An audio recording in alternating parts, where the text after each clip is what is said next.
Good afternoon, gang. About 6 months ago, a buddy of mine named Larry Roberts, you guys probably are pretty familiar with his channel and him, he did a video, and actually turned into a series of videos on making birch oil. That kind of sparked an idea with me. We don't really have any birch around here aside from river birch, and I really don't think it would work for that purpose. But anyway, that's off subject. That sparked an idea with me. I have a plethora of fat wood around here. And I thought when he posted that video, I was like, you know what? I wonder how that would work with fat wood, because it's full of resin just like birch bark is. In fact, probably more so per weight. At least I would take a guess. And anyway, so I'm going to try his process that he showed and try it with fat wood today and see what happens. Now, I have done some reading on this, just a little bit. And I think it was around the turn of the 19th century, or 20th century, excuse me, right around just before World War I. I believe the Swedes were using pine, or was it? I believe it was pine, root balls of pine, in a very similar process to what Larry showed to make a pine oil. Now, I'm relaying this information off the cuff totally, so don't hold me to that. But they used it, I believe, for an alternative to lubrication in engines, basically, and in various other uses. Basically, it was a petroleum substitute, was the general use of it anyway. So, again, like I said, don't hold me to that. It's been a while since I read into it, and so I'm by no means an expert at it. So today is an experiment, nothing more.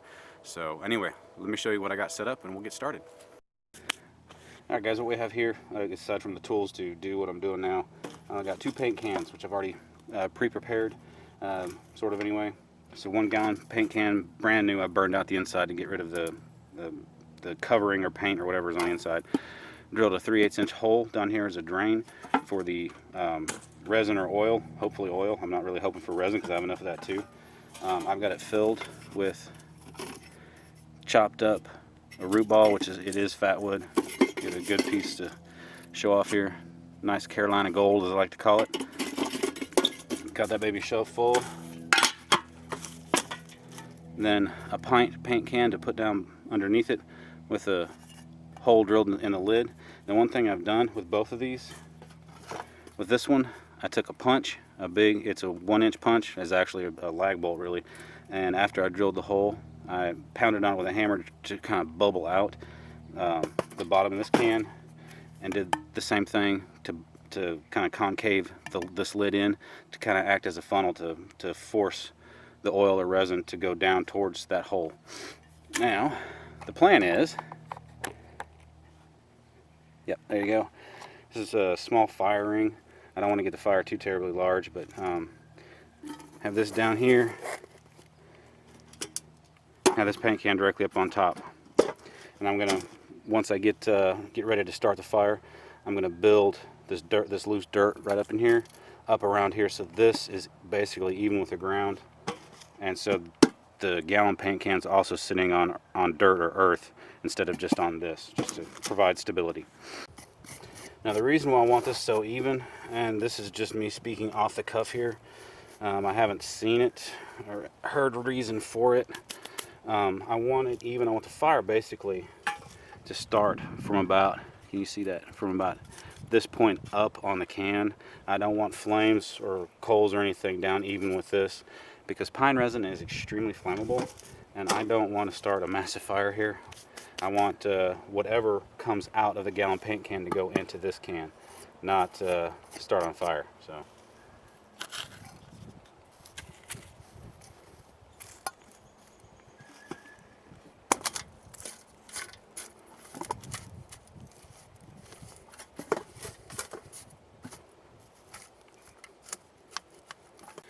Go ahead and seal this lid.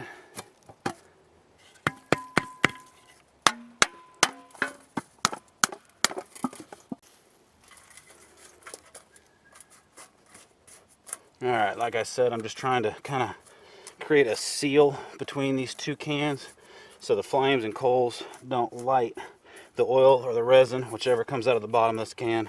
Hopefully something's coming out of the bottom of this can. Light it on fire.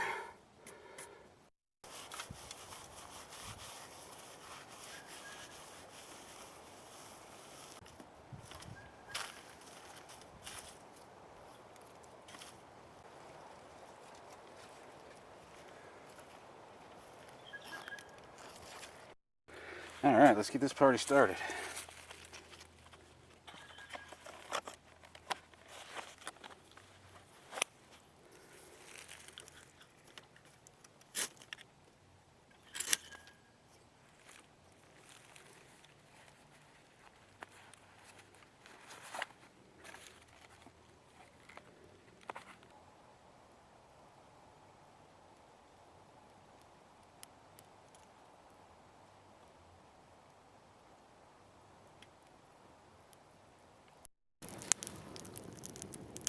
Well, we're cooking right along.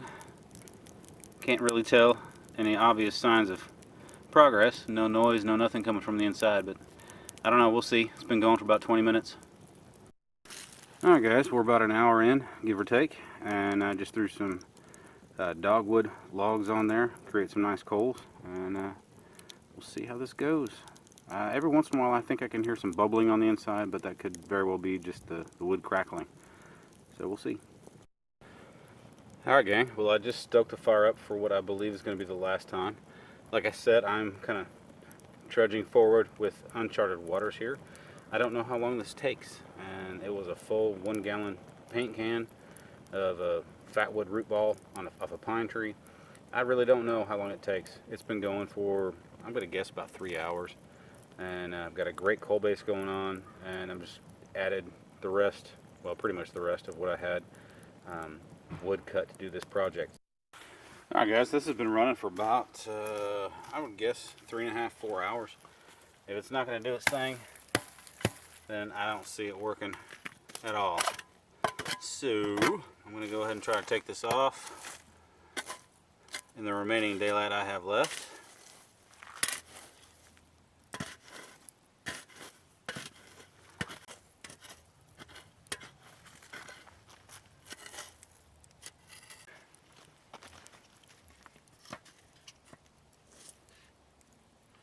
Well, I got oil, that's for sure.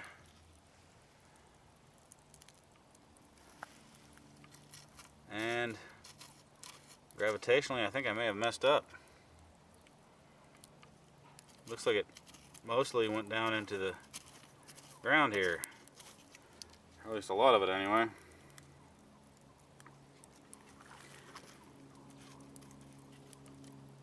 Let's see if I can get this out of here without spilling everything. Whew, that's hot.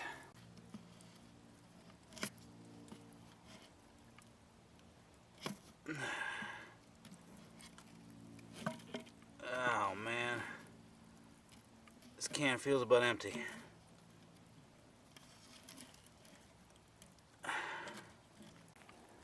Alright guys, see all that dark stuff? Looks like my oil missed the hole. I'll show you the hole in here, the hole in the bottom tin. I'll show you that here in a second. That really irritates me. I'm hoping you can hear that. Snap, crackle, pop. And there's our oil can. I definitely need to let that cool down before we open it up.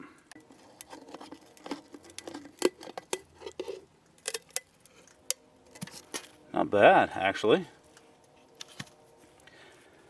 Judging by the black dirt, I would say well over half of it ended up in here. Let me bring it a little bit closer because I can't touch this yet. Not bad at all. Not bad at all. From what I've seen from other folks that have tried this, it's actually a little bit more than normal.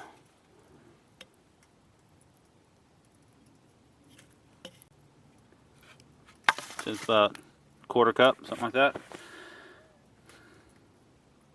Alright guys, well thanks for joining me. I would call that a mild success. I mean, I did get a good bit of pine oil there.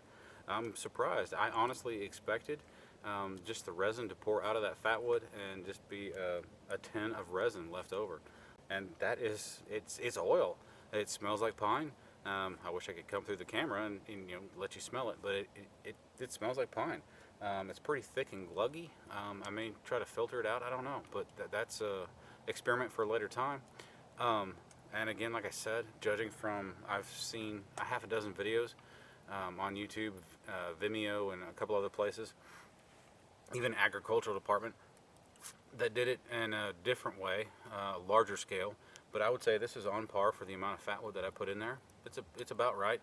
And taking into account the amount that spilled over the lip of that can, or the bottom can, yeah, it's about normal. So it's pretty cool. Now, as far as the uses go, like I said in the intro, you know, it was used as a substitute for lubrication as far as engines go and other things in that fashion. My interest in this, I'm looking at it as a wood stain, a waterproofer, that sort of thing. Just a natural alternative, cheaper. You know, I've got plenty of fat wood around. Might as well use it. And you know, I like playing with fire, so I might as well, you know, make use of that resource. So anyway, guys, thanks for joining me. And you can pretty well bet that this experiment is going to be expounded upon in the future. So, but like I said, thanks for joining me, and I hope to see you next time.